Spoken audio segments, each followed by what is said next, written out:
So when I was in 7th grade, I used to eat lunch with a couple of my friends in a teacher's classroom sometimes.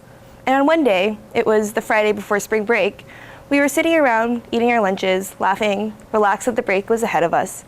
And at one point, we started laughing.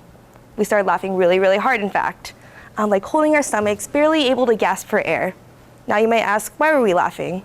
Well, because for the past 20 minutes, all over the boards, we had just incorrectly derived the quadratic formula.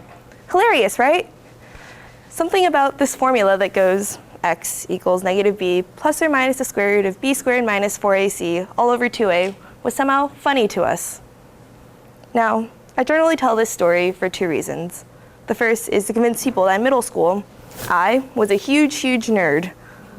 The second reason is to try and convince people that maybe there is some beauty in mathematics, that maybe this concept, the quadratic formula, which happens to be section 8A of the Algebra 1 curriculum of the Texas Essential Knowledge and Skills, that maybe this concept, it can be interesting, maybe even funny at times. However, I know that my story is not the norm, and that most of you probably find math class boring. And most of you are probably right.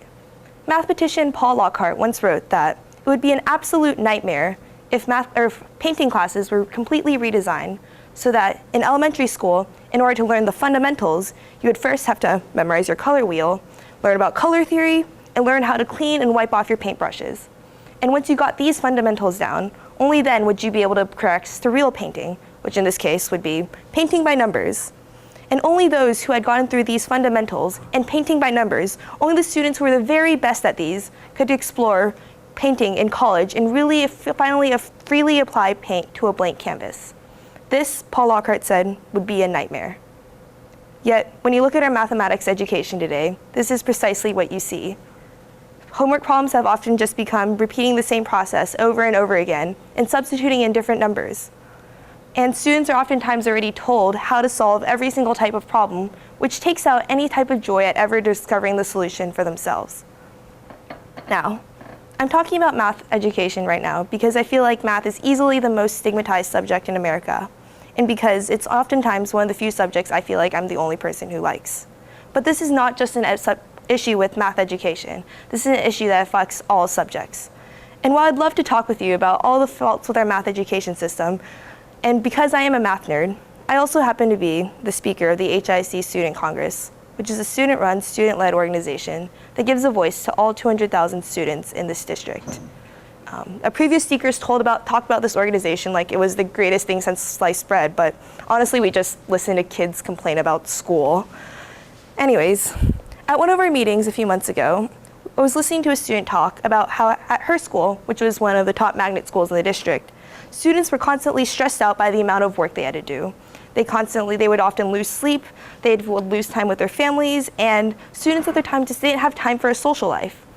And after she shared the story, a lot of people nodded, sympathized, agreed. And then the student sitting right next to her, she had a different story. At her school, she said, the issue was the complete opposite. Students oftentimes just had been told from a young age that they weren't expected to go to college, that they weren't going to amount to much. That students at her school, they had to deal with the baggage of poverty, of homelessness, of not even knowing where their next meal would come from. And so, as a result, a lot of students felt disengaged from their schools and they dropped out.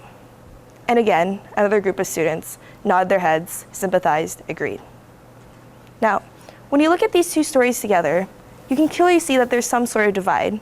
On one hand, you have students that care so much about school that it's impacting their personal health. And on the other side, you have students who care so little about school that they're simply disengaging and dropping out. And then most of the students who are in between, somewhere just caught between whether they should do what adults are telling them to do and is good for their future, or to do what they personally find interesting, relevant, and engaging. And the clear answer to this is it should be the same thing. They should be able to do what adults tell them they should do, and that they should find that interesting. But that simply isn't the reality. Students nowadays, by the time we graduate from high school, we will have spent over 16,000 hours in a classroom. And according to a 2012 Gallup poll, if you ask 5th and 6th graders whether they feel involved and engaged in their schools, 75% will say yes. But by the time you ask 9th and 12th graders that figure drops from 75% to 44%. Clearly, something is wrong. And before you dismiss this as just a first world problem, I can tell you this goes beyond this district, goes beyond this state, even this country. Contrary to popular belief, the number one reason students drop out of school in developing countries is not because their families don't have the money or because their schools don't have the resources. According to a 2012 University of Pennsylvania study, the number one reason students drop out of schools in developing countries is very much like the same reasons that students drop out of school in America today. They find school boring and irrelevant, and as a result, they drop out to work for their families and make money. This is a global issue. Now, in Chinese culture, there's this term called 吃苦, which literally translates as eating bitter. It's this belief that anyone who succeeded has undergone a tremendous amount of hardship, that they've eaten a tremendous amount of bitter. It's this belief that maybe even the more that one suffers, the more successful they will be. But is it really fair to have some students only be able to eat bitter when there's clearly cake, when there's clearly sweet for them to eat? And when you look at schooling from this perspective, as something that needs to be engaging and relevant, it becomes evident why extracurriculars like sports and arts and clubs are so important.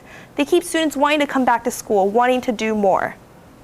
And before you say that this attitude can't be applied to academics, that maybe academics just have to be boring, let me tell you, it's already being done. Or let me just tell you that that's not true and that making it interesting is already being done. I started off this talk talking about math, and now I'm going to move to the other end of the spectrum, to literacy. For those of you that don't know, literacy is a huge problem in our community today. According to recent research done, 67% of students in this county cannot read on grade level. 67%. And yet, all the leading research in literacy points to one thing, that if you want a student to really be able to read well, one thing has to remain. The student must be able to choose what they read. That it doesn't matter what a student is reading, as long as it's appropriate for their age and that they find it interesting.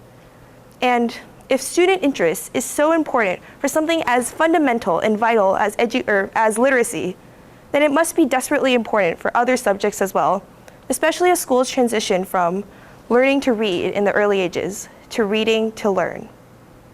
Now, I'm not saying that this can be easily, making schools relevant and engaging is something that's easy.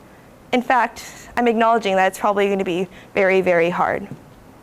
But to all the students in this audience, next time you feel bored in class, like you don't feel like what you're learning is relevant, think back to the last time you found something so interesting, so relevant, so passionate about something that you wouldn't stop talking to your friends about it, that you probably drove your parents crazy, that you probably skipped your homework by doing it. And if you haven't found that thing, keep waiting. It will come. And take that energy, take that passion, and use it to create something that will change the world. Because that energy, that passion, that motivation is what's going to create our future, or more specifically, our shared future. Thank you.